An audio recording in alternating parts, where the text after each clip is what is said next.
Let's talk about a common misconception around narcissism. So, I have a lot of clients who I work with who have suffered from narcissistic trauma, whether it be from a parent, a caregiver, relationships, really all different types of relationships, but the damage is still very similar in how it erodes the sense of self and makes the person feel crazy and unworthy and a host of other things. So, the common thing that most people think about narcissists is that they love themselves. And this is an easy mistake to make because from the outside, it does look like they only care about themselves because everything that they're doing is to get their own needs met. What really helped me in my healing journey was learning about narcissism and understanding that a narcissist actually is very, very deeply wounded. So that person at the very core, they actually hate themselves. And it's really heartbreaking once you figure this out. So it doesn't, excuse bad behavior of any kind, but it does offer us some insight. So people who struggle with narcissism, what happens is they have this core wound that's so deep within them that everything reflects themselves back to them.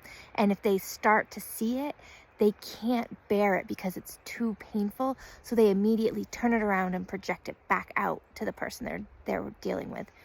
And that's why they project so much. And that's why often narcissists will actually tell you exactly what they're doing to you. Of course, they're saying you're doing it to them. But once you know this shift, you can identify it and you can say, aha, I know I'm not lying, but this person's accusing me of lying. So that's what they're doing to me in this moment.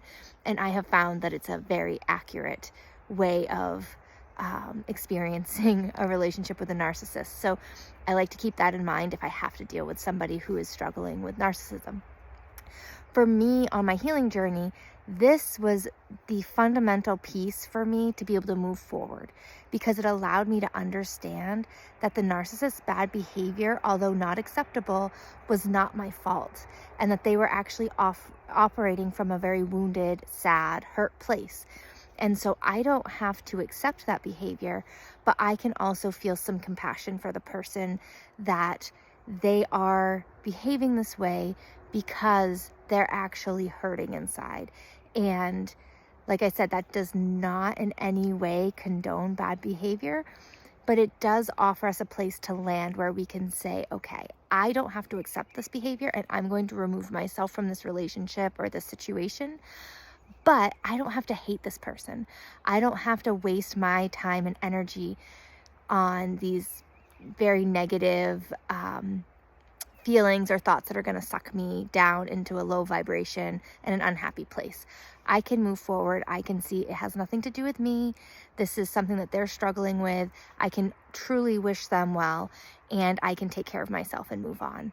So I hope that this little reframe of why narcissists appear to be full of themselves can help a little bit with taking those steps further in your journey and understanding that really they are just deeply wounded and hurting, and we're not going to condone the behavior, but we also don't have to be mean or further that trauma to them either.